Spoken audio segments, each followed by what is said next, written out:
하나님의 은혜가 엄청난 것은 알겠는데 내가 부족해서 그 은혜를 담을 만한 그릇이 안 된다고 생각했습니다. 그래서 저는 하나님 앞에서 늘 부족한 사람, 못난 사람, 어쩌면 정죄받고 심판받을 사람이라고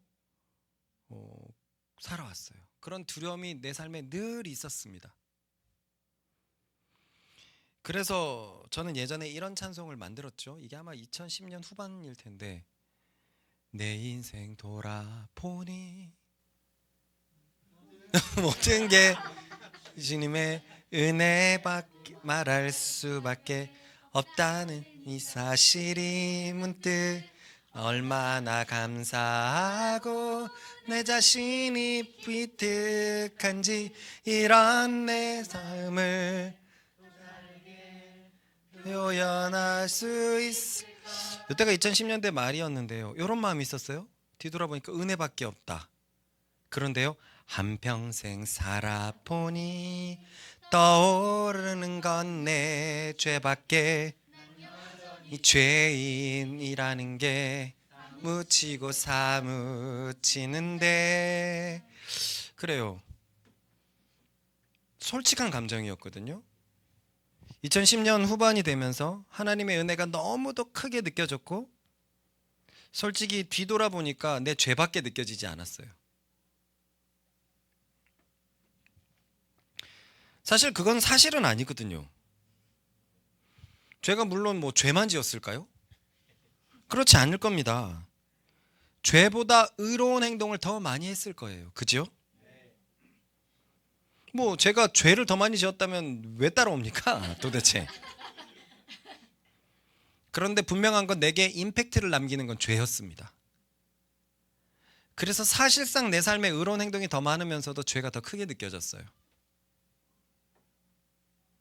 그런데 이것은 로마 교인들에게도 마찬가지였습니다. 그들은 예수님을 믿고 난 후에 정죄감에 빠져 있었습니다. 그래서 그들은 구원을 확신할 수 없었고, 구원은커녕 자신이 하나님의 진노와 가까이 있다고 생각했습니다. 아무리 생각해도 이 대목에서 너무나 많은 교인들이, 그것도 구원을 받은 교인들이 이런 오류에 빠져 있다는 것이 안타깝습니다. 40년을 십자가에 대해서 들어왔는데 전하면서도 여전히 죄가 더 크다, 죄가 더 각인되어 있다. 이거 진짜 비극이에요. 비극입니다. 교회에서 발견하는 신앙 좋은 사람들이 승리하면서 살아가기보다는 뭔가 늘 부족해서 회개하면서 살아가고 모자른 듯이 살아가는 것, 이거 정말 비극입니다. 로마 교인들도 알고는 있었을 거예요. 자신들의 죄보다 하나님의 은혜가 훨씬 크다는 거는 머리로는 알고 있었을 거예요. 그래서 아마 이런 설교도 들었을지 모르겠습니다. 사람의 죄와 창조자의 피를 어떻게 비교할 수 있느냐, 창조자의 피가 훨씬 크다라는 얘기도 분명히 들었을 거예요. 그런데요, 들은들 무슨 소용입니까? 안 믿어지는데요. 어떡하란 말입니까? 내 죄만 자꾸 생각나고 나의 못난 점만 드러나는 것 같고 내 못난 점만 보이는 것 같은데 어떡하란 말입니까? 이게 문제잖아요. 알고 있는데 믿어지지 않는 것. 이제 와서 느끼는 것은, 이런 오류에 빠져 있던 것은 하나님을 몰라도 너무 몰랐기 때문이라는 거예요. 그렇습니다. 저는 하나님의 사랑을 몰랐고 하나님의 은혜를 잘 몰랐고 하나님의 성품을 잘 몰랐습니다. 분명 죄는 무서운 거예요. 그래서 심판이 무섭고 진노가 무서운 것은 좋은 것입니다. 좋은 거예요.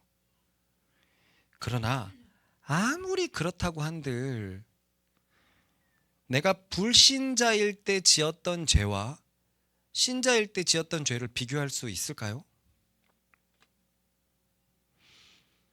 우리 차제가 생각을 해보면 지금 아내를 사랑하면서 생기는 어떤 연약함들이 분명히 보입니다. 그래서 본인은 괴롭고 나는 도대체 언제쯤 아내를 참 그리스도의 사랑으로 사랑할 수 있을까? 왜 나는 이렇게 못나서 사랑하지 못할까? 이 부분이 많이 보일 건데, 그래서 뭔가 하나님 앞에서 자신 없어지는데, 그렇다고 한들 불신자일 때 지은 죄와 비교가 가능합니까? 비교되지 않습니다. 그때는 죄가 죄인지도 모르고 죄의식도 거의 없이 살던 때였습니다.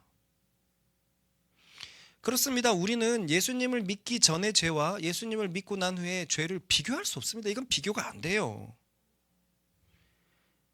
그랬던 우리가 일방적인 사랑으로 하나님의 자녀가 되었습니다.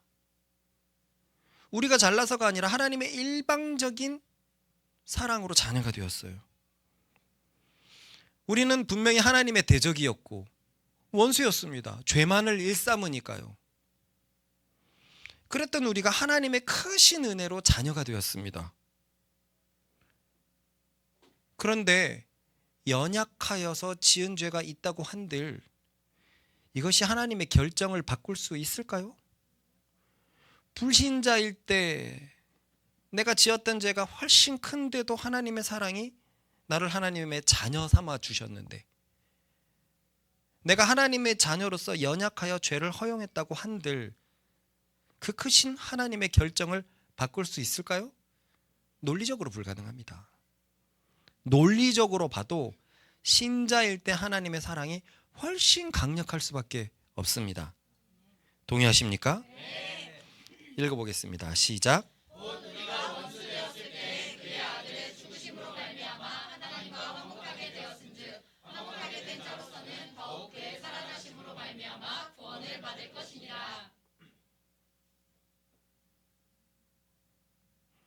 잠깐만요. 이 파일이 팍팍 내려가고 팍팍 올라오네.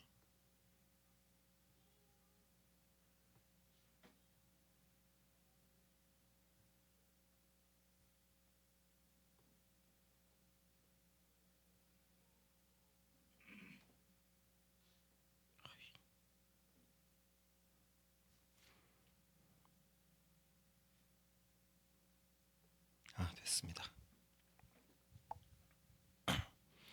다시 한번 생각해 봅시다. 당신은 불신자 때 죄를 더 지었습니까? 아니면 지금 죄를 더 짓고 있습니까? 모두가 얘기하듯이 불신자 때 죄를 훨씬 더 많이 지었을 거예요. 그런데도 당신은 하나님의 사랑을 입어서 이 자리에 있습니다. 그렇다면 지금은 얼마나 하나님의 사랑을 입고 있겠습니까? 그런데 저는 하나님의 사랑보다 제가 지은 죄가 분명히 더 커 보였습니다. 그래서 2012년 저의 죄가 드러났을 때는 내게 엄청난 기회를 준 하나님의 사랑을 내가 발로 찼다고 여겨졌어요. 모든 것이 끝났다고 생각을 했고, 나도 내가 너무 싫은데 하나님이 나를 어떻게 용서할 수 있을까라는 생각이 있었어요. 머리에서는 그게 아니라는 걸 알지만 가슴으로는 나는 끝났다라고 생각을 했었어요. 그런데요, 신기한 것은 그 아주 좋지 않은 상황 속에서도 제가 육신의 부모님의 사랑은 신뢰하고 있었다는 거예요. 자녀의 추악한 죄가 드러났었어도 부모님은 나를 품으실 것이라는 확신이 있었습니다. 그리고 실제로 정말 그러했어요. 제가 이런 일이 일어났고, 그래서 저는 앞으로 어떻게 될지 모르겠고 이혼을 해야 되겠고, 제가 번호도 바꿀 테니 내가 연락할 때까지 연락하지 말아주세요 라고 그렇게 문자를 보내니 놀랬죠. 그런데 그 일 이후로 엄마 아버지가 저를 정죄한 적이 단 한 번도 없어요. 같이 아파하고 같이 슬퍼하고 기도해 주셨고 스스로를 탓하기만 했어요. 아버지가 장문의 문자가 와서 이건 내 문제다 하면서 스스로를 탓하기만 했어요. 제가 신뢰했던 것보다 부모님의 사랑이 실상은 더 컸었어요. 제가 이런 죄를 지어도 부모님은 사랑할 것이라고 신뢰하고 있었거든요. 근데 그 부모님의 사랑은 뚜껑을 열어보니까 더 컸었습니다. 근데 문제는요, 하나님에 대해서는 나는 그렇게 생각하지 못하고 있었어요. 저는 하나님이 주신 기회를 내가 다 발로 차버렸다고 생각을 했고요. 제게 주신 엄청난 은혜인 십자가를 제가 모욕했다라고 생각했어요. 그가 너를 이렇게 새롭게 만들어놨는데 너는 그의 얼굴에 똥칠을 했어. 이런 생각을 했습니다. 그렇습니다. 저는 하나님의 사랑을 육신의 부모님의 사랑보다 못하다고 믿고 있었어요. 여러분들은 어떻습니까? 분명히 하나님의 사랑이 더 크다고 생각을 하면서 부모님은 나를 버리시지 않을 거라고 생각하는데 하나님은 왠지 내가 하나님 앞에서 모자른 것 같고 엄격한 것 같고 정죄함을 받고 있다면 우리는 하나님을 모르고 있는 거예요. 우리는 하나님의 사랑과 그 성품을 모르고 있는 것입니다. 아버지라는 단어는 사실 하나님에게만 적합한 단어입니다. 하나님에게만. 아버지라는 단어에 100% 이렇게 올 맞으신 분은 하나님이에요. 그런데도 저는 아버지를 몰라도 너무나 몰랐어요. 그 아버지의 사랑을 흉내내는 육신의 아버지의 사랑은 커 보였는데 그 사랑의 원형 되시고 본형 되시는 하나님의 사랑은 제 속에서는 그렇게 커 보이지 않고 죄가 더 커 보였어요. 그래서 바울은 나와 같은 오류에 빠져있던 로마 교인들에게 하나님에 대해서 그의 사랑과 은혜에 대해서 가르쳤던 것입니다. 자신의 자녀된 신자들을 향한 그 깊은 사랑, 그 크신 사랑을 가르쳤던 거예요. 그리고는 논리적으로 하나님의 사랑이 죄보다 큰 것을 이제 증명하려고 합니다. 이때 바울은 아담이라는 모형을 사용합니다. 읽어보겠습니다. 시작.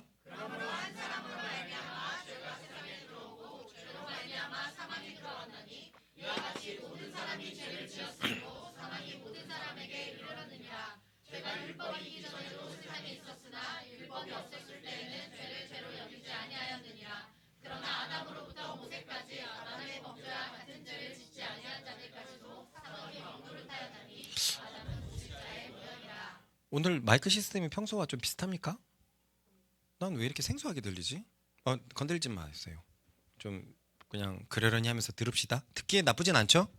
뭐 저도 평소보다 좋게 들려요. 그래서 왜 이러지? 왜 이러지? 뭔가가 아담은 오실자의 모형이니라라고 되어 있는데요. 모형이란 말은 사전적으로 따라해 봅시다. 모양이 같은 물건을 만들기 위한 틀이라는 의미를 가지고 있어요.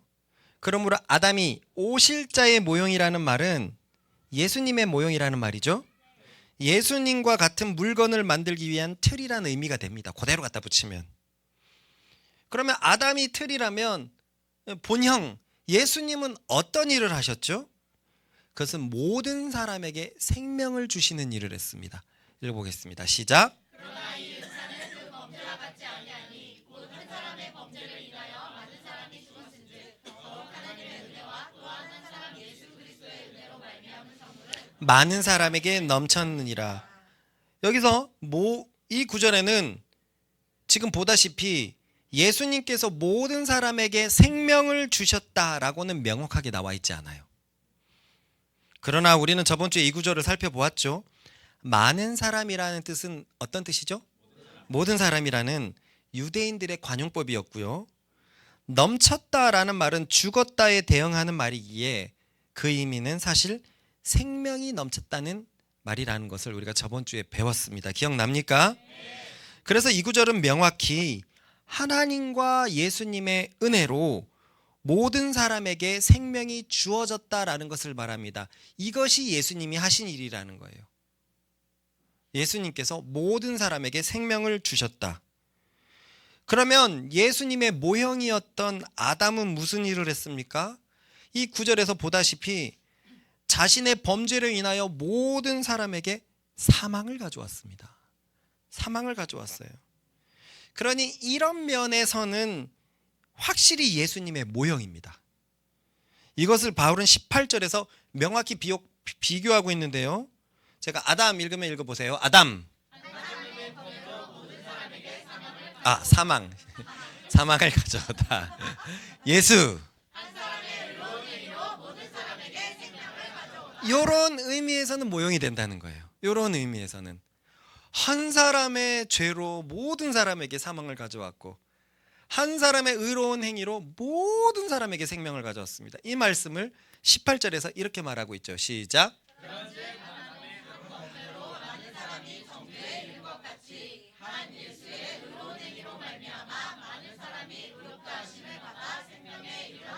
이렇게 둘을 비교하고 있어요. 예수님이 원형이고 아담이 예수님의 모형으로 비교하고 있습니다. 여기까지는 이 둘의 영향력이 비슷한 것 같아요. 한 사람이 모두를 죽였고 한 사람이 모두를 살렸으니 여기까지는 비슷한 것 같습니다. 그러니 아담이 예수님의 모형이라고 불릴 수도 있어요. 그러나 다음 구절을 보면 정도의 차이가 어마어마합니다. 어마무시합니다. 읽어보겠습니다. 시작.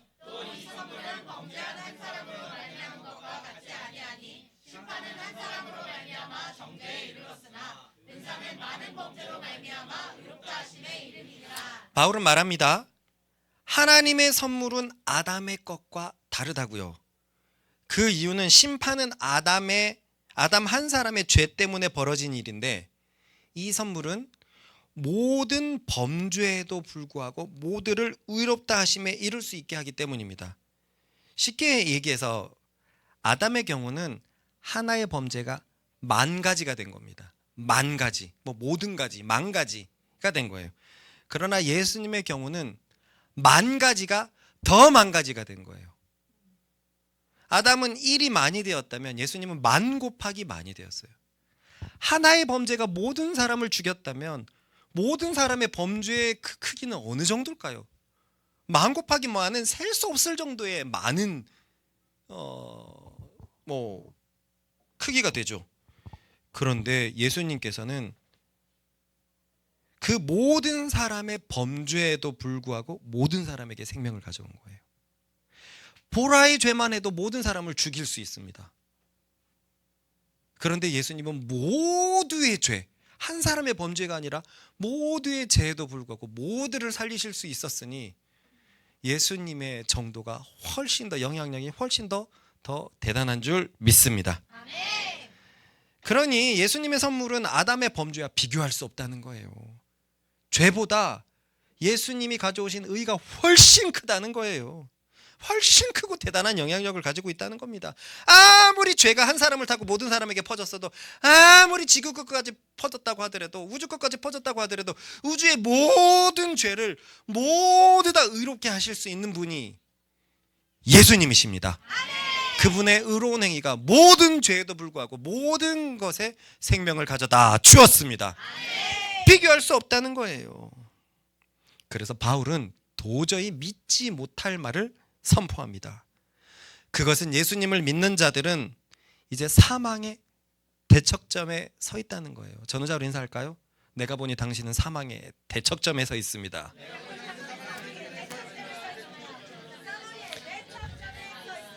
일반적으로 사망의 반대가 뭡니까? 생명. 근데 성경은 사망의 반대가 누굽니까? 믿는 자예요. 믿는 자예요. 이게 말이 됩니까? 읽어보겠습니다. 시작. 한 사람의 범죄로 말미암아 사망이 그 한 사람을 통하여 왕노로 되었은즉 더욱 은혜와 의의 선물을 넘치게 받는 자들은 한 분 예수 그리스도를 통하여 생명 안에서 왕노릇하리로다. 저는 지금도 이게 닭살 돋거든요. 보아도 설레는 문장이에요.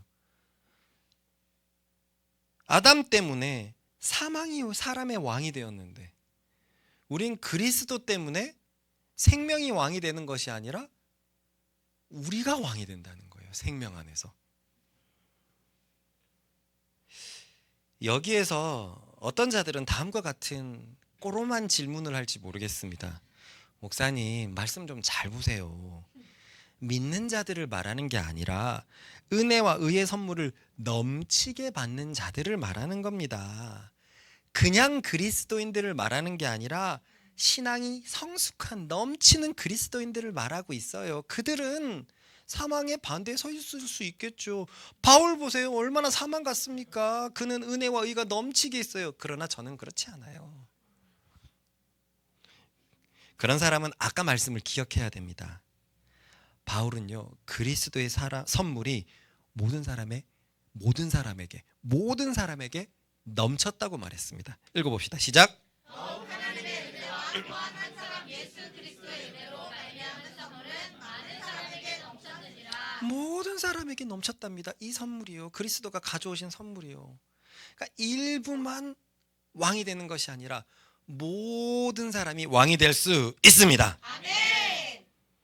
하지만 대부분의 교인들은 이 말씀을 영 믿을 수가 없을 거예요. 아무리 봐도 자신은 왕이 아니거든요. 내가 무슨 왕이야? 지난 일주일 동안 끌려만 다녔는데, 회사에서 끌려다녔고, 엄마 아빠한테 끌려다녔고, 배우자한테 끌려다녔고, 자식들한테 끌려다녔고, 나는 오로지 끌려다녔는데, 시간에 끌려다니고 재물에 끌려다니고, 내가 무슨 왕이야? 아무리 봐도 자신은 왕이 아니에요. 아무리 봐도 자신은 세상의 사람들과 별로 달라 보이지 않습니다. 불신자들과. 왜 그럴까요? 왜 많은 교인들은 이 엄청난 말씀을 경험하지 못하면서 사는 걸까요? 그것은 조건을 망각했기 때문입니다. 조건은 무엇인가요? 첫 번째, 내가 왕이 되려면 예수 그리스도를 통해야 된다는 것. 두 번째, 내가 왕이 되는 영역은 생명 안에서라는 것입니다. 그게 조건이었어요. 읽어봅시다. 시작. 은혜와 의의 선물을 넘치게 받는 자들은 한 분 예수 그리스도를 통하여 생명 안에서 왕노릇하리로다. 그렇습니다. 예수님을 믿어서 의롭게 된 자들은 항상 예수 그리스도를 통해서만 왕이 될 수 있습니다. 아멘. 즉 왕이 되는 열쇠는 오직 예수 그리스도에게만 있다는 거예요. 그렇기에 예수님을 믿어서 의롭게 되었다고 하더라도 지금 내가 예수님을 통하지 않으면 왕처럼 살 수 있다 없다? 없다. 그러므로 예수님을 믿어서 비웃어? 알았어. 애기들이 따라했어? 없다. 그러므로 예수님을 믿어서 의롭게 된 자들은 계속 예수님을 믿는 믿음에 거할 때, 계속 예수님을 먹고 마실 때, 계속 그를 붙잡을 때만 왕이 될 수 있습니다. 아멘. 아, 이거 난 몰랐어요. 이거 나한테 안 가르쳐 줬어요. 예수님을 처음 교회에 와서 예수님을 믿을 때만 믿음이 필요한 줄 알았고, 그 이후로는 믿음이 필요한 것에 대해서 내가 잘 못 들어봤어요. 믿음으로 살아야 된다라는 게 무슨 의미인지 잘 몰랐었어요. 그런데요, 예수님을 통해서만 왕이 될 수 있다는 말은 예수님을 통하지 않고서는 왕이 될 수 없다는 거예요. 예수님을 통해서 믿는 자가 되었으면 그걸로 끝이 아니라 그 후로도 예수님을 통할 때만 왕이 된다는 것입니다. 이게 얼마나 중요한 사실이냐면요, 로마서 5장이 21절이거든요. 이 21절 속에서 예수님을 통해야만, 예수님으로 말미암아, 그로 말미암아라는 구절이 자그마치 11구절에 있습니다. 그것도 한 구절에 두 개 있는 게 아니라 계속 분포되어 있어요. 나머지는 중간중간에 뭐 설명 내용, 율법에 관한 거나 이런 것들이에요. 뭐 환난, 다만 이뿐 아니라 환난은 우리를 뭐 연다는 소망, 이런 된 것만 그렇지 직접 내용을 담고 있는 모든 구절은 예수 그리스도를 통할 때 예수 그리스도를 믿는 열매가 우리에게 영향을 발휘한다라고 말하고 있습니다. 그러므로 내가 예수님을 믿는다고 하더라도 예수님을 통하지 않으면 왕이 될 수 없는 거예요. 남집 5명이 모두가 예수님을 믿는다고 하더라도 내가 오늘 남집들과 함께 사는 삶을 살 때 예수님을 통하지 않으면 내가 살아온 대로만 살고 내가 생각한 대로만 살고 내 좋을 대로만 살면 그곳에서는 생명 안에서 왕이 될 수 없다는 거예요. 믿는 자 5명이 모였다고 하더라도 예수님 안에서 교제를 하고 예수님을 의식하고 그럴 때는 생명 안에서 왕이 된다는 겁니다. 저는 이번 설에 그랬거든요. 저 역시도 부모님을 계속 사랑하고 효도하는 것은 숙제입니다. 사랑하죠. 너무너무 사랑합니다. 이제 부모님 나이가 많기 때문에 어쩌면 1년 안에도 어떻게 될 수 없어요. 어떻게 될 수 있을 수도 있어요. 그것이 가끔은 문득 두려울 때가 있어요. 그래서 더 사랑하고 더 연락하고 더 표현해야자라고 마음 먹습니다. 그런데 희한하게 우리 부모님들은 발작 버튼을 잘 알고 있거든요. 주님, 주님, 내가 2박 3일 동안 아버지 어머니를 예수님 안에서만 대하게 해주십시오. 왜냐하면 제 능력으로는, 제 힘으로는, 제 의지로는 내 부모님을 계속 사랑할 수 없기 때문입니다. 저는 알고 있었어요. 내 힘으로 그거 안 된다는 거 알고 있었어요. 내가 왕으로서, 생명 안에서 왕으로 살려면 예수님을 통해야 된다는 걸 알고 있었어요. 예수님의 힘과 능력과 지혜 안에 그 답이 있다는 걸 알고 있어서 내가 예수님의 제자란 걸 잊지 않고 예수님의 행동, 예수님의 언어를 갖게 해주세요. 그렇게 계속 기도했어요. 그래서 그 어느 때보다 부모님을 잘 모시고 잘 이렇게 마지막까지 배웅해 드렸습니다. 그렇습니다. 우리가 생명 안에서 왕으로 살아가려면 너희는 택하신 족속이요 왕같은 제사장들이요, 이게 되려면 항상 예수님을 통할 때만 그것이 가능합니다. 많은 교인들이 이것을 경험하지 못하는 것은 예수님을 항상 통하지 않기 때문이에요. 그건 여러분들도 그런 경험을 갖고 있습니다. 맞습니까? 네. 그러니 내가 믿는 자인데 왕으로 살아가지 못하고 있다라고 느낀다면 지금 내가 예수님을 붙잡고 있는가? 바로 지금 내가 붙잡고 있는가? 과거에 붙잡은 거 말고요. 내가 붙잡고 있는가를 살펴보십시오. 따라해봅시다. 우리가 왕으로 살아갈 수 있는 유일한 비결은 오직 예수 그리스도이시다. 전우자어로 인사합시다. 그러므로 우리는 항상 예수 그리스도로 말미암읍시다.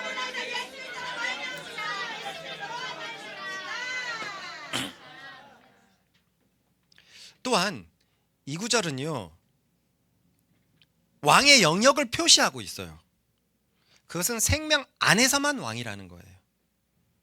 즉, 내 육신이 매일 살아가고 있는 이 세상 안에서는 왕이 아니라는 거예요. 좀 실망스럽습니까? 나는 일터에서도 왕이 되었으면 좋겠고 세상에서 왕이 되었으면 좋겠는데, 그런데 생명 안에서 왕이 된다는 거예요. 그러나 실망스럽다면 이 생명 안에서가 얼마나 놀라운 표현인지 모르기 때문입니다. 생명에서라는 말은요, 성경을 보면 거의 그리스도 안에서, 하나님 안에서와 같은 말입니다. 하나님은 생명이시다, 그리스도는 생명이다라는 말은 정말 많아요. 시편을 보면 하나님 생명이라는 말이 막 세고 셌습니다. 그러므로 이 말씀은 생명 안에서 왕이 된다는 말은 하나님 안에서 왕이 된다는 말과도 같습니다. 그렇다면 영역이 좁아진 게 아니라 말도 안 되게 커진 거예요. 그러므로 이 의미는 따라해봅시다. 믿는 자는 예수 그리스도를 통하여 하나님 안에서 왕으로 살아갈 수 있습니다. 이 말은 하나님 안에서 사실상 누릴 수 있는 모든 것을 누린다는 말이에요. 그래서 야고보서에서는 이번 주에 이런 표현이 있었죠. 모든 좋은 것과 모든 온전한 것들이 빛들의 아버지로부터 내려온다고 그냥 주어지는 것이 아니라 누구를 통하여? 예수 그리스도를 통하여 내려오는 거예요. 그래서 바울은 그 유명한 8장의 결론부에서 이렇게 선언했습니다. 읽어봅시다. 자기 아들을 아끼지 아니하시고 우리 모든 사람을 위하여 내주시니가 어찌 그 아들과 함께 모든 것을 우리에게 주시지 아니하겠느냐. 할렐루야. 아멘. 이 말씀 때문에 하나님의 사실상 모든 것은 우리가 누릴 수 있다는 것이 명백합니다. 하나님이 가장 귀한 그것을 내어주셨는데 그 다른 것들을 안 내어주시겠습니까? 하나님 안에서 왕노릇된다, 생명 안에서 왕노릇한다는 것은 하나님의 안에 있는 모든 것, 사실상 모든 것을 누릴 수 있는 권세가 주어졌다는 말입니다. 아멘. 어마어마한 말입니다. 여러분, 세상에서 왕이 되고 싶습니까? 하나님 안에서 왕이 되고 싶습니까? 비교할 수 없죠. 비교할 수 없죠. 우리 마블을 보면 지구에서 막 이렇게 히어로들이 여기서 속된 말로 깔짝깔짝거립니다. 그러나 오딘은 온 우주의 7개 왕국을 다스리는 신입니다. 그러면은요, 여러분은 여러분은 오딘 밑에서 영웅이 되고 싶어요? 이 지구에서 영웅이 되고 싶어요? 오딘 밑에서 영웅이 되죠. 오딘의 아들이 누굽니까? 토르거든요. 토르가 그만큼 대단한 인물이에요.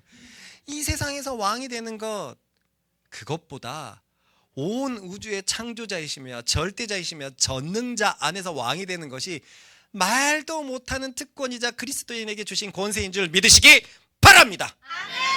그렇습니다. 우리는 왕으로 살아갈 수 있습니다. 왕이 되었다고 선포하고 있어요. 우리가 예수 그리스도를 통할 때 생명 안에서, 하나님 안에서 우리는 왕으로 살아갈 것입니다. 아멘. 이렇게도 그리스도인의 지위가 대단한 것이었어요. 그 영광과 권세는 정말 엄청난 것이었습니다. 그리스도인에게 부어진 하나님의 은혜는 자기 자식에게까지 다 있었습니다. 이것을 몰라서 믿는 자들에게도 저는 여전히 사망이 왕노릇한다고 생각했어요. 이 그리스도인의 지위를 몰라서 저는 우리를 향한 하나님의 은혜를 몰라도 너무 몰랐었습니다. 읽어보겠습니다. 시작. 이는 죄가 사망 안에서 왕노릇한 것 같이 은혜도 또한 의로 말미암아 왕노릇하여 우리 주 예수 그리스도로 말미암아 영생에 이르하려 함이라. 그렇습니다. 지금 바울은 아담이 세상에 가져온 죄와 예수께서 세상에 가져온 의와 비교하는데요. 의가 죄보다 말도 안 되게 크고 말도 안 되게 영향력이 있다고 말하고 있습니다. 그러니 사실 죄가 아무리 내 속에 커 보여도 이것과 비교할 수 없는 하나님의 은혜가 훨씬 더 넘치게 우리에게 부어져 있었던 것입니다. 읽어볼까요? 시작. 그러나 죄가 더한 곳에 은혜가 더욱 넘쳤나니. 모든 죄도 의롭게 만듭니다. 죄가 더 많다는 것은 하나님의 은혜의 능력만 드러내는 겁니다. 맞습니까? 네. 한두 개 죄를 없애면 100개의 죄 갖다 놓으면 이 정도 할 수 있어 싶어요. 근데 100개 죄를 없애면 1000개 죄도 할 수 있을까 싶어요. 근데 10,000개 죄도 없애고 10만 개 죄도 없으면 더 많은 죄는 오히려 하나님의 능력만 드러내는 꼴이 됩니다. 죄가 더하면 더할수록 하나님의 은혜는 더욱 넘치는 것이 하나님의 은혜의 영향력, 의의 영향력인 줄 믿습니다. 저는 2012년에 사실상 내 인생이 사망 판정을 받았다라고 생각했습니다. 그렇지 않습니까? 그런데 그 이후의 내 삶은 우리 모두가 다 알고 있어요. 그 엄청난 죄에도 불구하고 그보다 훨씬 더 큰 하나님의 사랑이 내 삶을 압도했습니다. 일평생 살아오면서 하나님의 사랑이 얼마나 큰지, 그 은혜가 얼마나 큰지 그때는 몰랐었는데 내 죄가 빼도 박도 못하게 분명하게 드러나니 그제서야 난 그보다 하나님의 사랑과 은혜가 훨씬 크다는 걸 톡톡히 경험했었습니다. 그 전까진 잘 몰랐어요. 근데 내 속에서 죄가 기승을 부리면서 드러나니까 내 속에 있었던 하나님의 은혜가 그 죄를 압도해버렸어요. 그러면은요, 이쯤에서 웬만한 사람들은 이렇게 생각합니다. 나도 과거에 우리 목사님 같은 큰 죄가 있었으면 얼마나 좋았을까. 이런 몹쓸 생각을 가져요. 나는 왜 평범하게 살았던가, 왜 내 삶은 무난했던가, 저렇게 큰 죄를 지어야지 더 큰 은혜를 맛볼 텐데 미안하게 이런 죄만 지어가지고 하나님의 은혜가 큰 줄 모르는구나. 그런데요, 이런 생각은 여러분뿐이 아니라 당시에도 그런 생각을 하는 사람이 있었어요. 그 사람은 유대인으로 보입니다. 죄가 더한 곳에 은혜가 더한다고? 그럼 죄 지으면 되겠네. 이왕이면 큰 죄 지으면 되겠네. 그럼 하나님의 사랑과 은혜가 더욱 크게 드러날 거잖아. 사람들 이보세요. 바울의 신학이 이 모양 이 꼴입니다. 바울의 신학은 오히려 죄를 조장하고 있습니다. 현진이의 묵상의 예전 묵상에서 보면 당황하는 게 느껴져요. 나는 목자처럼 죄를 짓지 않았는데 그럼 어떻게 해야 되나? 목자처럼 죄를 지을 수는 없고 목자처럼 죄를 지으면 큰 은혜가 드러나는데 나는 어떻게 해야 되는 거야? 이게 무슨 꼴입니까? 그래서 저의 경우를 잘못 살피면 죄에 대해서 담대해질 수 있어요. 죄를 방관할 수도 있어요. 당시에 유대인으로 보이는 자가 이런 바울의 신학을 공격했습니다. 왜 유대인으로 추정하냐면요, 바울이 율법을 무시하고 있기 때문에 그들이 이런 말을 했던 것 같습니다. 읽어봅시다. 시작. 율법이 들어온 것은 범죄를 더하게 하려 합니다. 그러나 죄가 더한 곳에 은혜가 더욱 넘쳤다. 이 말씀을 봤지만 우리는 복음의 기초 단계에서 유대인과의 그 막 대단한 뭐 이렇게 혈투라고 했을까요? 엄청난 호통을 목격했습니다. 맞지요? 그들이 갖고 있는 율법에 대한 어떤 그 자긍심을 그냥 갈기갈기 찢어놨어요. 여기서도 그러고 있습니다. 율법은 고작 범죄를 더하게 하는 것뿐이야. 너희가 원래 죄인인데, 아담과 같지 않은 죄를 지은 죄인인데 왜 죄인인지 설명하는 꼴밖에 안 돼. 그런데 유대인은 그동안 뭐라고 생각했냐면요, 율법을 죄의 방어막 내지는 저항막처럼 생각을 했거든요. 그래서 이 율법이 있기 때문에 사람들이 죄에 대해서 저항한다라고 생각을 했어요. 그런데 보다시피 바울은 율법을 무시하고 있습니다. 그러니 그들은 바울에게 그럼 죄 어떻게 할 건데? 죄 어떻게 할 건데? 라는 거예요. 그렇게 바울의 신학을 조롱했습니다. 야, 너의 신학은 한마디로 다 같이 죄를 짓자는 꼴밖에 안 돼. 율법을 무시하니까 그렇게 되는 거야. 율법을 무시하고 그리스도의 은혜만 강조하니까 죄를 막을 수가 없어. 읽어봅시다. 시작. 그런즉 우리가 무슨 말을 하여 은혜를 더하게 하려고 죄에 거하겠느냐. 이해가 가죠. 그들이 그렇게 물은 거예요. 은혜를 더하게 하려면 죄에 거하면 되겠네. 죄 지으면 되겠네. 그리스도인들아 다 죄 지어라. 근데 바울은 참 니네는 너무 모르고 있다. 어떻게 은혜를 더하게 하기 위해서 죄에 거하겠느냐라고 말합니다. 왜냐면은요, 이 유대인들은 그리스도인의 지위를 전혀 모르고 있었기 때문에 그래요. 전혀 모르고 있었기 때문입니다. 몰랐기 때문에 은혜를 더하기 위해서 죄를 짓자라고 생각했던 거예요. 현진이도 그걸 몰랐던 거예요. 자기가 예수님을 믿어서 가지게 된, 얻게 된 그리스도인의 지위가 어떤 것인지를 몰랐기 때문에 나는 큰님처럼 큰 죄가 없어서 큰일 났다, 손해다, 이렇게 생각을 했던 거예요. 한번 생각해 봅시다. 그리스도인은 어떻게 그리스도인이 될 수 있죠? 믿음으로 될 수 있습니다. 그러면 우리가 예수님을 믿는다고 할 때 무엇을 믿는 것이죠? 가장 줄이면 십자가를 믿는 거예요. 그분이 하나님의 아들인데 우리를 위해서 사람이 되셔서 우리 대신 십자가에서 죽었다는 것을 믿는 겁니다. 맞습니까? 네. 그렇습니다. 우리가 믿는다는 것은요, 예수님의 죽음으로 우리가 더 이상 죄의 영역에 머물러 있지 않고 의의 영역으로 옮겨졌다는 것을 믿는 것입니다. 이 말이 뭔가 고상하게 들리지만 따지고 보면 그래요. 예수님이 내 죄를 다 가져가서 내가 의인이 되었습니다. 맞지요? 네. 그래서 예수님을 믿는다는 건 사실 죄의 영역에서 의의 영역으로 장소가, 위치가 바뀌었다는 것을 의미합니다. 이해가 되시죠? 네. 이것이 그리스도인의 지위입니다. 그리스도인은요, 죄의 권세 아래에 있는 사람이 아니라는 거예요. 예수님을 믿는다는 것 그 자체, 예수님의 죽으심을 믿는다는 것 자체가 더 이상 죄의 권세 아래에 있지 않다는 거예요. 우리가 아까 난 주보혈 아래에 있네라고 얘기했을 때는 주님의 보혈 아래, 의의 영역에 있다는 것이지 죄의 권세, 죄의 영역에 있다는 말이 아닙니다. 이해가 가시죠? 네. 그리스도인이라는 것 자체가 사망의 영역에 머물러 있다는 게 아니란 말입니다. 그리스도인은 그리스도인의 피로 인해서 의로운 영역에 머물러 있고 생명의 영역에 거하는 사람들입니다. 아멘. 그러니 야, 은혜를 위해서 죄 지으면 되겠네라는 것은 이건 모순이에요. 모순. 그리스도인의 지위를 전혀 모르기 때문에 하는 말입니다. 그리스도인은 죄의 영역에 있는 사람이 아니에요. 그리스도인은 의의 영역에 있는 사람인데, 의에 있는 영역에 있는 사람을 보고 은혜를 구하기 위해서 죄를 짓자라는 것은 모순이에요. 물고기에게 자유를 줄 테니까 물 밖으로 나가라 라는 것이 얼마나 이상한 말입니까? 너가 은혜를 얻기 위해서 이제는 나와 상관없는 죄를 짓자라는 것은 그리스도인의 생태를 전혀 모르는 말입니다. 현진이도 그렇죠. 자기가 그리스도를 믿어서 의로운 사람이 되었다는 것에 그 정확한 의미를 한다면 나도 뭔가 삶에 굵직한 죄가 있었으면 좋겠는데 그런 생각을 못해요.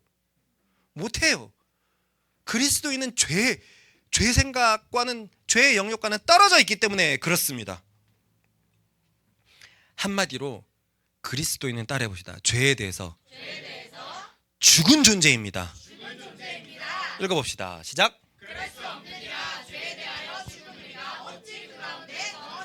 정말 죄에 대해서 죽었다고 생각해봐요. 죄에 대해서 정말 죽었다고 생각해봅시다.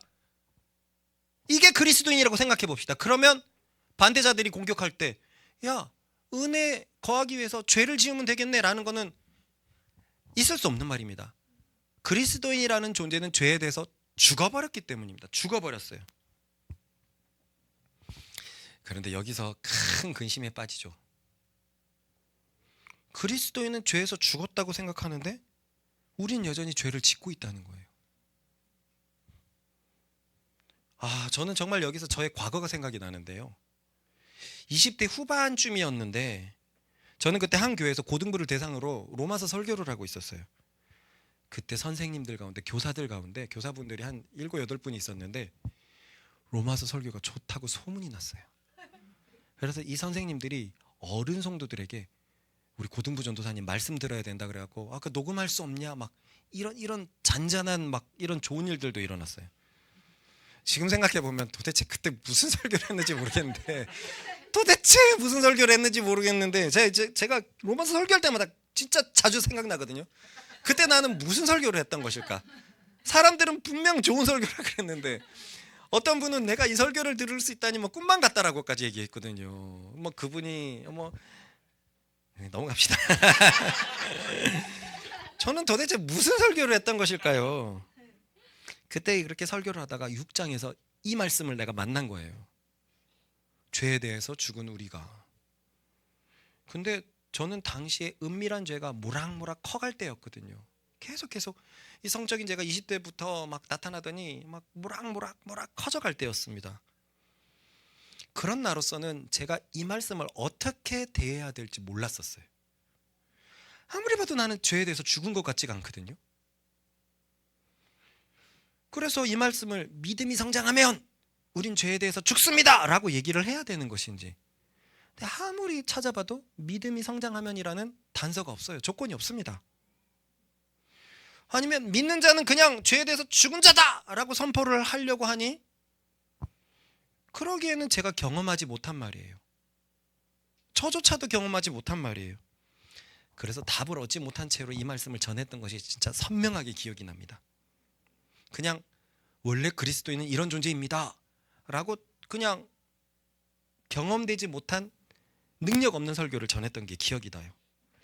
메시지를 메시지 되게 하는 것은 메신저인데, 그런 의미에서 메시지보다 메신저가 더 중요하다는 것인데, 저는 당시에 레마가 되어 있지 않은, 내게 오지 않은 말씀을 그저 입으로 그냥 나불거린 것밖에 되지는 않아요.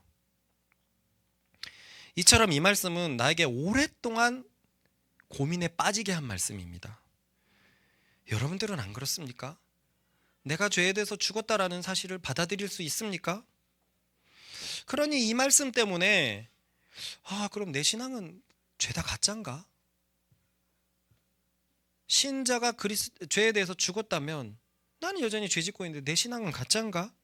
라는 극단적인 생각도 해봤고, 그리고 아까 말처럼 믿음이 성장하면 죄에 대해서 죽는다는 말이었으면 참 좋았을 텐데 라고 생각해 보기도 했습니다.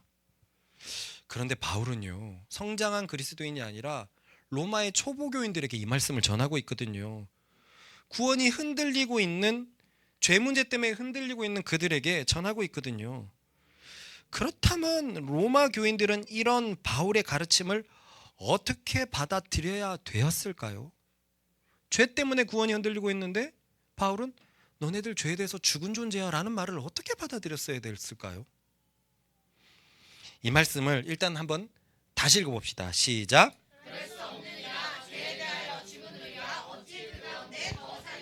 역시나 다시 읽어봐도 우리와 좀 멀어 보입니다. 그러면 이번에는 이 말씀을 거꾸로 만들어 읽어보겠습니다. 읽어봅시다. 시작.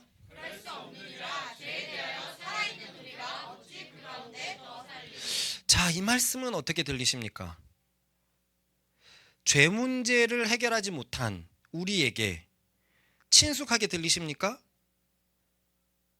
아니면 죄에 대해서 살아있다라는 이 사실이 거슬립니까? 저는 맞아요. 민경이처럼 몹시도 거슬립니다. 몹시도 거슬립니다. 아무리 봐도 저는요, 그렇다고 죄에 대해서 살아있지는 않아요. 죄에 대해서 막 숨쉬고 있지는 않아요.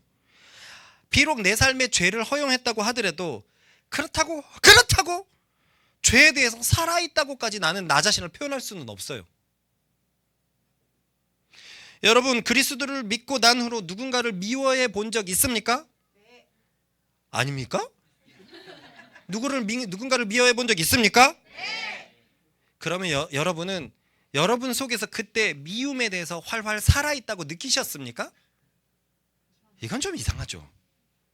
특히 남자들은 성에 참 약하잖아요. 그래서 통계에 의하면 99%의 남자들이 야동을 시청을 한다고 해요. 그래서 여러분들이 어쩔 수 없이 연약하여 가지고 야동을 봤다고 쳤을 때 여러분들은 여러분들 자신이 야동에 대해서 살아있다고 생각했습니까? 우리 야동팡?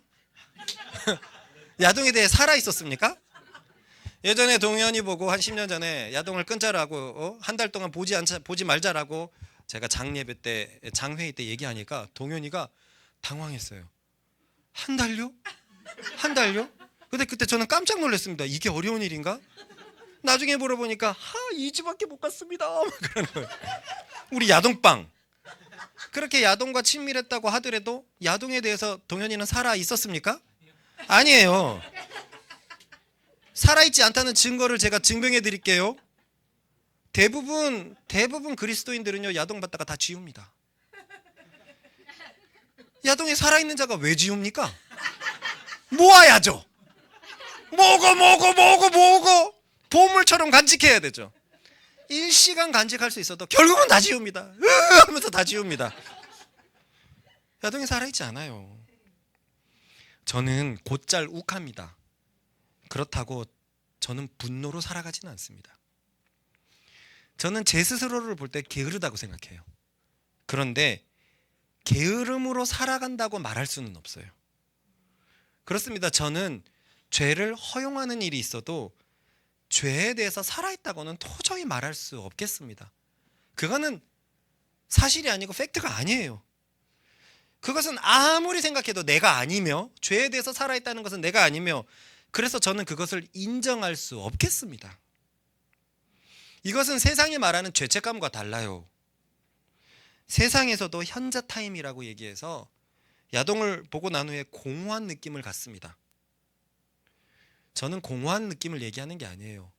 죄책감, 죄의식을 느끼는 거예요. 그런 죄를 짓고 난 후에 죄의식을 느끼는 거예요. 저는 죄에 대해서 살아있지 않아요. 모두가 미워하는 것이 잘못된 것은 세상 사람들도 알고 있어요. 그죠?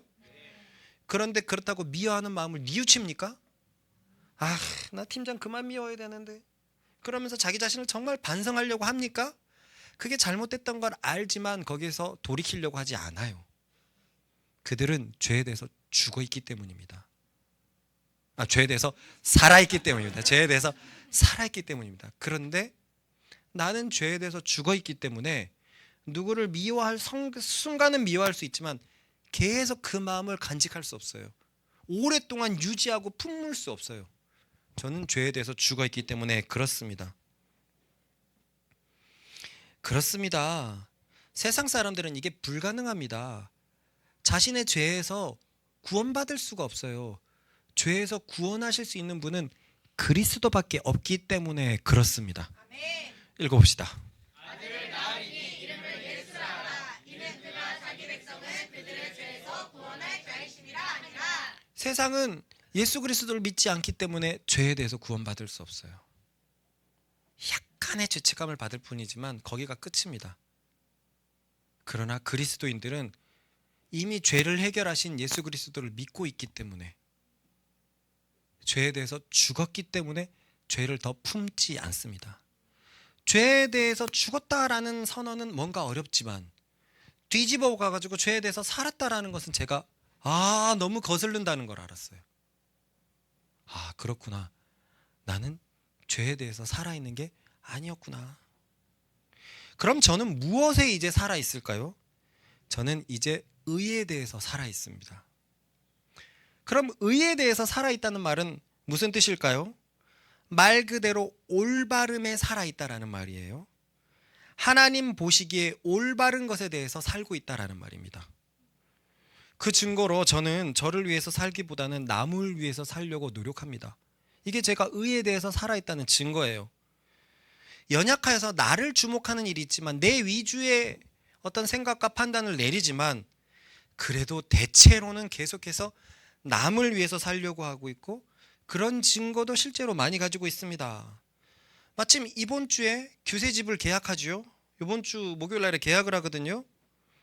계약하는 이유가 뭡니까? 집대이 때 규세집을 가보고 곰팡이가 피어올라는 걸 보면서 신생아를 반지하에 키울 수 없다는 생각이 제 속에 들었습니다. 그래서 제가 일방적으로 이들을 이사시켜야 되겠다고 생각했었어요. 그러나 당시에 교회는 그런 돈이 없었거든요. 아니, 교회가 그런 일을 해야 된다고도 생각하지 못했을 때였어요. 하지만 저는 그날 밤에 규세가 그런 환경에서 아이를 키우는 것이 몹시도 마음에 불편했습니다. 만약 내 동생 명화가 정상인이라서 결혼해가지고 반지하에서 저렇게 아이를 키우고 있다면 형인 나는 어떻게 했을까? 우리 동준이가 결혼했는데 반지하에서 신생아를 낳았는데 처음에는 반지하 거기서 시작하는 거 좋아. 근데 알고 보니까 곰팡이가 피어 있고 아이가 신생아라면 동현이는 어떤 생각을 했을까? 저는 분명히 내 동생을 도와줬을 거예요. 분명히 도와줬을 겁니다. 이건 대단한 일이 아니에요. 세상에서도 이런 형들을 충분히 볼 수 있습니다. 맞지요? 네. 그런데 저는 그때 질문이 시작이 된 거예요. 나는 영가족이 진짜 가족이라고 생각하는 사람인데 육가족인 내 동생에 대해서도 이렇게 판단을 한다면 영가족인 내 동생인 규제를 위해서, 세희를 위해서 내가 어떻게 이렇게 판단할까? 이대로 둘 수 없다라고 생각을 해서 일단 내게 돈이 있으니 내가 먼저 전세금을 먼저 대고 나중에 교회가 감당할 수 있는 상황을 모색해보자라고 생각을 했습니다. 정말 이 마음뿐이었어요. 규제를 내 동생처럼 생각했고 세희를 내 가족처럼 생각했기 때문에 제가 부족한 돈은 동현이와 함께 빌려주려고 한 거예요. 근데 말이 빌려주는 것이죠. 규제 명의로 전세 계약을 하거든요. 규제가 도망가면 제가 찾을 수 있는 수단이 전혀 없는 거예요. 전혀 없는 거예요. 아는 사람들은 이거 전부 다 위험하다라고 얘기할 거예요. 그죠? 네. 전부 다 위험한다고 할 거고 여러분이 이런 일을 하려고 한다고 부모님께 가서 말해봐요. 너 진짜 착하구나. 누가 얘기할까요? 아유 미련한 거사. 세상을 덜 살아도 덜 살았네. 응? 사람은 믿는 게 아니라 돈을 못 믿는 거야. 막 이런 얘기를 할 거예요. 그런데 근데 만약에 친동생을 위해서 이런 행동을 했다면 세상은 어떻게 바라볼까요? 진짜 좋은 형이다. 가족 간의 우애가 따뜻하네. 다 칭찬할 거예요. 그러니 저는 이것에 부끄럽지가 않았어요. 전혀 쫓기거나 그러지도 않았습니다. 정말 이 일을 추진하는데 마음에 전혀 부담이 없었어요. 이래도 되나? 규제가 도망가는 거 아닌가? 세희는 조금만 말해도 막 우는데 이런 생각이 조금도 없었습니다. 조금도 없었어요. 그저 규제 세희가 내게 보여준 마음과 신뢰가 있기 때문에 나 역시 이제 그 마음에 반응하고 보답하는 정도라고만 생각했을 뿐입니다. 진심으로. 이것이 제가 의에 대해서 살아있다는 증거예요. 여러분 이 마음이 정말 100%라면 이 마음은 하나님에게서 온 것이 분명합니다. 아멘. 사람은 이렇게 살지 못하거든요. 세상은 무슨 일을 해도 오고 가는 인과관계가 있기 때문에 해요. 하지만 이 인과관계가 무너지는 것은 그리스도인들입니다. 예수께서 먼저 무조건적으로 사랑하셨기 때문에 그 예수님을 믿는 자들은 무조건적으로 사랑하는 그 DNA가 심겨져 있는 거예요.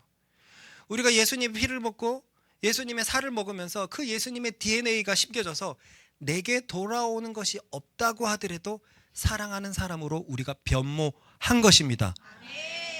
그래서 보니까 저는 죄에 대해서 죽은 것이 아니라 죄에 대해서 산 것이 아니라 의에 대해서 살고 있었던 거예요. 의에 대해서 살아있다는 증거는 이외에도 여럿 있습니다. 아까의 경우가 재물의 경우라면 제 시간도 그렇고 장소도 그렇습니다. 재물과 시간과 장소가 날 위해서 사용되고 있지 않다면 이 정도쯤이면 의에 대해서 살아있다라고 얘기해도 될까요? 되겠죠. 여러분 인정하고 싶지 않아요? 성경은 재물이 있는 곳에 마음이 있다 그랬어요. 그것만으로도 인정이 되는데 시간과 장소까지 나를 위해서 쓰지 않기 시작을 했다면 여러분 이건 내가 하는 게 아니라 나는 의에 대해서 살아있구나 라는 분명한 증거인 줄로 믿습니다. 그렇습니다. 어느새 나는 죄에 대하여 살아있다는 것을 못 믿는 사람이 되었고 어느새 나는 의에 대해서 살아있다는 것을 믿는 사람이 되어버렸습니다. 그리고 그 증거가 여러 방향으로 쌓여 있습니다. 그러니 이제 저는 죄를 위해서 산다는 것을 전혀 생각도 할 수 없습니다. 동현이가 큰형님이 아무도 없는 곳에서는 욕하면서 살 거야. 그런 생각 합니까? 전혀 안 어울리죠. 저 그런 생각을 조금도 하지 않습니다. 큰형님도 막 욕하는 사람 99명 속에 있으면 어느 순간 욕하면서 살 거야. 영향을 안 받을 수는 없겠죠. 하지만 저는 그렇게 되지 않을 것입니다. 저는 그런 사람이 아니에요. 그건 내 머리에 없는 얘기입니다. 없는 얘기예요. 저는 이제 제가 확실히 죄에 대해서 죽었다는 것을 이제는 알아버렸습니다. 제가 이 사실을 발견했을 때 정말 꿈만 같았어요. 평생 죄가 커 보였는데 어느 순간 그리스도를 향해서 달려오고 있다 보니 난 죄를 위해서 살고 있는 게 아니었네. 죄에 대해서 사는 게 아니었네. 뭐야, 나는 의에 대해서 살고 있었잖아. 이 사실을 깨달았을 때 정말 꿈만 같았어요. 내가 이게 되다니. 어렸을 때 꿈꿨던 그 삶을 내가 어느새 살고 있다니. 평생 정죄감 속에서 살고 있었는데 이제는 의에 대해서 살아있는 사람이 되었습니다. 그래서 저는 이 변화가 너무 놀랍기만 합니다. 그래서 저는 십자가의 능력을 안 믿을 수가 없어요. 십자가가 아니라면 내가 어찌 죄에 대해서 죽게 되었을까요? 저한테는 그런 능력이 전혀 없거든요. 세상 모두가 가능하지 않은 것을 제가 어떻게 가능합니까? 세상 모두가 죄에 대해서 죽지를 못하는데 내가 뭘 잘났다고 죄에 대해서 죽을 수 있겠습니까? 그리스도께서 하신 일이 진짜 내게 경험되어 버렸구나라는 걸 깨달아 버렸어요. 그렇습니다. 저는 그리스도께서 십자가에서 이루신 그 쾌거가 덧입혀진 사람이 되었습니다. 저는 이제 어디에서도 주를 위해서 살 것이고요, 사랑을 위해서 살 것이고 선함을 위해서 살 것입니다. 노력을 하는 것이 아니라 이제 저는 그런 사람이 되어버렸어요. 백인이 흑인 속에서 산다고 흑인 되는 게 아닌 것처럼 저는 죄인 속에서 살아도 의인인 것을 알고 있단 말입니다. 저는 어디에서도 세상의 왕인 사망에 이끌려 살지 않을 것이고요, 내가 생명 안에서 왕이 되어서 살아가는 존재라는 것을 알고 있습니다. 이제 나는 나를 위해서 사는 존재가 아니라는 걸 알게 되었어요. 저는 주를 위해서 살아가는 존재가 되어버렸습니다. 제가 그 사실을 알게 되었어요. 하지만 이 말씀을 막 듣고 있는 로마 교인들은 죄에 대해서 죽었다는 이 선언을 영 믿기 어려웠을 겁니다. 그죠? 그래서 바울은 언제 우리가 죄에서 죽었는지에 대해서 이제 설명합니다. 읽어봅시다. 시작.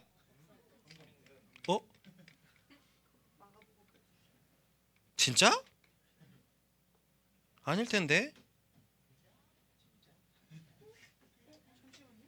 뭐가 더 있지? 어머나.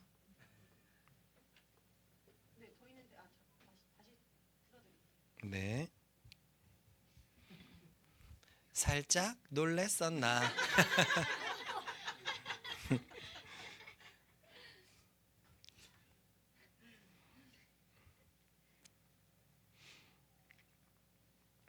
우리가 한번 읽어볼까요? 이거는 무릇 그리스도 예수와 합하여. 같이요, 시작. 세례를 받은 우리는 그의 죽으심과 합하여 세례를 받은 줄을 알지 못하느냐. 이처럼 바울은 이제 세례에 대해서 설명을 합니다. 세례란 다 알다시피 예수님을 믿었다는 외적 의식이거든요. 그럼 한번 생각해 봅시다. 그 믿음의 외적인 의식인 세례는 어떻게 진행되는 것이죠? 물을 뿌리는 거예요. 그죠? 근데 지금이야 세례는 물로 몇 방울 이렇게 머리에다 뿌리는 거지만 당시에는 세례가 어떻게 진행됐죠? 물을 잠굽니다. 물에 잠겼다가 빼는 의식이었어요. 그래서 침례교는 세례를 세례라고 부르지 않고 침례라고 부르요. 이게 침이 잠길 침자거든요. 그래서 침례 요한이라고도 불러요. 그래서 그들은 여전히 세례 의식 때 사람을 물에 잠갔다가 이렇게 물에 뺍니다. 그러면 왜 원래 세례는 믿는 자를 물에 잠갔다가 빼는 그런 퍼포먼스를 보여주었던 것일까요? 맞아요. 그것은 이제 예수를 믿는 자는 따라해 봅시다. 세상에 대해서 죽었다라는 의식이다. 읽어봅시다. 시작. 너희가 세상의 초자만문에서 그리스도와 함께 죽었거든. 그렇습니다. 세례에는 바로 이 의미가 담겨 있었던 거예요. 그래서 우리가 물로 세례를 받는 겁니다. 그런데 여기서 꼭 알아야 될 것이 있어요. 우리가 보통 예수님을 믿는다고 할 때는 예수님이 우리를 위해서 죽었다는 것을 믿는다는 것이라고 말했죠. 기억납니까? 그런데 세례라는 의식은요, 그가 죽었다는 의식이 아니에요. 누가 죽었다는 의식이죠? 내가 죽었다는 의식이에요. 세례 때 예수님을 물에다가 잠겼다가 빼지 않잖아요. 나를 잠갔다가 빼는 겁니다. 즉 세례라는 의식은 나를 위해서 죽으신 예수님을 믿는 믿음을 가지고 나 역시 세상에 대해서 죽었다라는 외적 행위라는 거예요. 이 세례는 한마디로 따라해봅시다. 세례는 한마디로 내가 죽었다는 의식이다. 그래서 세례의 의미에는 그리스도의 죽음 속에 나의 죽음이 합하져 있다라는 것을 전제하고 있습니다. 그가 죽었고 그 때문에 그 죽은 그를 내가 믿고 그래서 나도 죽었기 때문에 그런 외적 행위로 물에 죽었다가 살아나는 표시를 갖는 거예요. 이해가 가죠? 네. 읽어봅시다. 시작. 무릇 그리스도 예수와 합하여 세례를 받은 우리는 그의 죽으심과 합하여 세례를 받은 줄을 알지 못하느냐. 세례의 의미에 그리스도의 죽음과 합해진 의미가 있다는 거예요. 그래서 바울은 이 사실을 교인들에게 가르치고 있습니다. 너희가 세례를 받을 때 왜 물속에 들어갔다 나왔지? 니네는 그때 그리스도의 죽음처럼 너희도 죽었다는 거야. 그 죽음에 너희가 합해 있다는 거야. 그거를 가르치고 있습니다. 그런데 바울은 이 사실을 한 번 더 가르치는데 교인들에게 더 분명히 가르치려고 합니다. 그래서 바울은 다른 사도들은 쓰지 않는 표현을, 독특한 표현을 사용합니다. 그것은 바로 장사라는 표현이에요. 읽어봅시다. 시작. 그러므로 우리가 그의 죽으심과 합하여 세례를 받음으로 그와 함께 장사되었나니. 장사라는 뜻을 사전에서 찾아보면 죽은 사람을 땅에 묻거나 화장하는 일을 뜻합니다. 그러므로 본절에서 그와 함께 장사되었다라는 말은 그의 육체가 땅 속에 3일 동안 있을 때 같이 있었다라는 의미예요.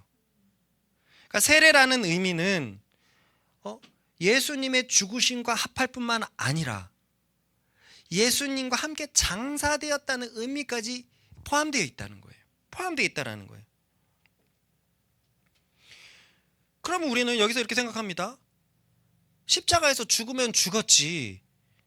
또 장사된 것까지 말하는 이유는 무엇입니까? 그것은 예수 믿는 자들은 따라해 봅시다. 죄에 대해서 죽었으되 정말로 확실히 죽었다. 는 것을 강조하는 표현입니다. 이것을 우리는 나사로의 부활 사건 때 배운 적이 있는데요. 복음서를 보면 예수님께서 죽은 자를 살리신 사건이 총 세 사건이 있습니다. 세 개가 있습니다. 하나는 뭘까요? 야이로의 딸입니다. 또 하나는 나사로예요. 또 하나는 뭡니까? 나인성 과부의 아들을 살린 사건이에요. 이건 마가복음에는 나오지 않았어요. 그런데 이 두 사건과 야이로와 나인성 과부를 살린 사건과 나사로를 살린 사건은 질적으로 좀 다릅니다. 제가 그때 왜 다르다 그랬죠? 맞아요. 나사로의 사건은 죽은 지 4일이나 되었습니다. 읽어봅시다. 시작. 예수께서 이르시되 돌을 옮겨놓으라 하시니 그 죽은 자의 눈이 마르다가 이르되 주여 죽은 지가 나흘이 되었음에 벌써 냄새가 나나이다. 유대인들은 신기하게도 막 죽은 사람을 죽은 자로 생각하지 않았어요. 그의 영혼이 머물러 있다라고 생각했어요. 그러다가 3일이 지나면 그의 영혼이 떠나갔다라고 생각을 합니다. 그렇기 때문에 유대인의 관점에서 야이로의 딸을 살린 것과 나인성 과부의 아들을 살린 것은 사실 정확히 말하자면 죽은 자를 살린 사건은 아니에요. 그러나 나사로는 빼도 박도 못하게 확실히 죽은 자를 살린 겁니다. 나사로는 죽었고 땅 속에 묻혀 있다가 굴 속에 묻혀 있다가 장사되었다가 살아났기 때문에 그것은 확실히 죽은 자를 살린 사건이에요. 그러므로 유대인인 바울이 그리스도와 함께 장사되었다고 말하는 것은 죄에 대해서 죽었으되 정말 확실히 죽었다는 것을 말합니다. 십자가에서 이미 죽었지만 예수님과 함께 땅속에서 3일 동안 지내면서 확실히 죽었다는 것이 바로 세례의 의미라고 지금 바울은 가르치고 있는 것입니다. 여기서 혹자는 이런 말을 할지도 모르겠습니다. 그 세례 그거 다 상징적인 거잖아요. 세례를 받았다고 정말 우리가 확실히 죽고 예수님의 죽으신 거 합해 있고 장사하신 거 합해 있다라고 믿는 것은 조금 너무 비약적이지 않을까요?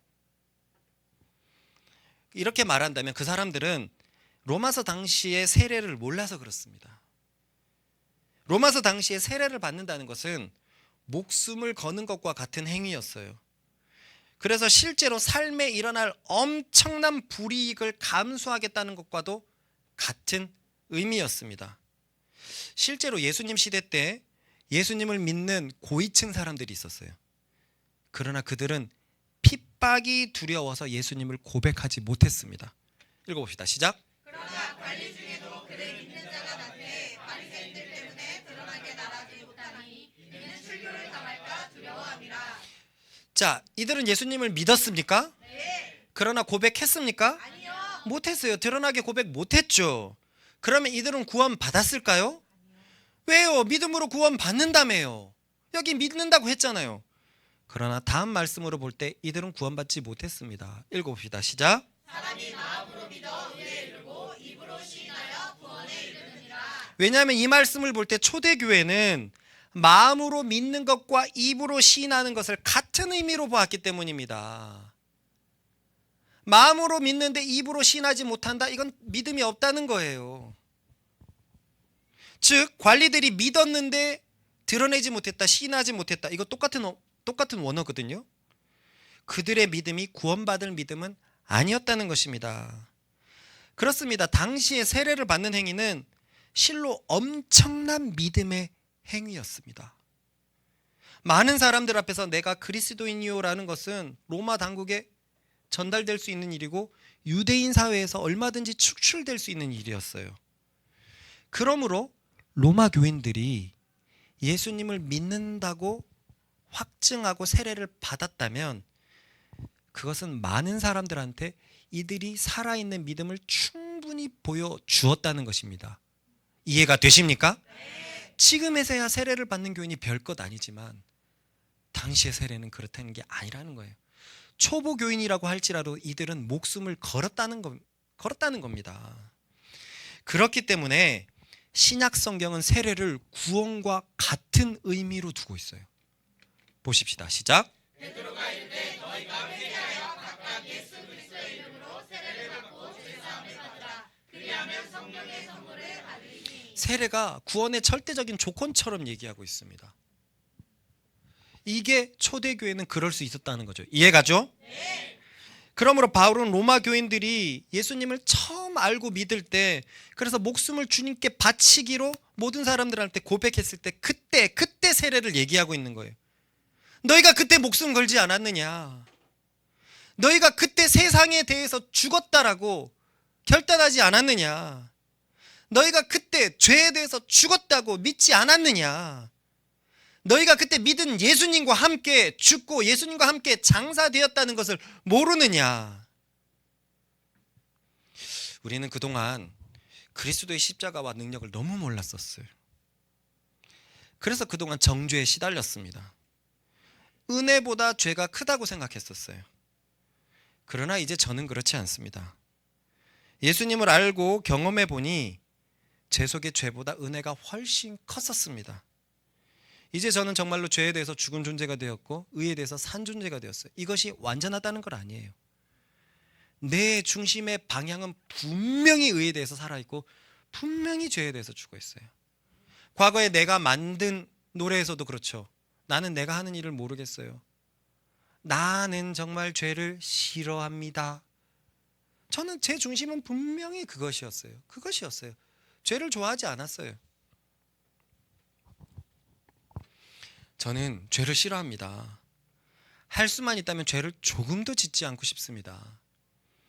그리고 정말 할 수만 있다면 의만 행하면서 살고 싶습니다. 저는 진심으로 죄를 조금이라도 지으면서 살고 싶은 마음이 없어요. 오로지 진심으로 의만 행하며 살고 싶습니다.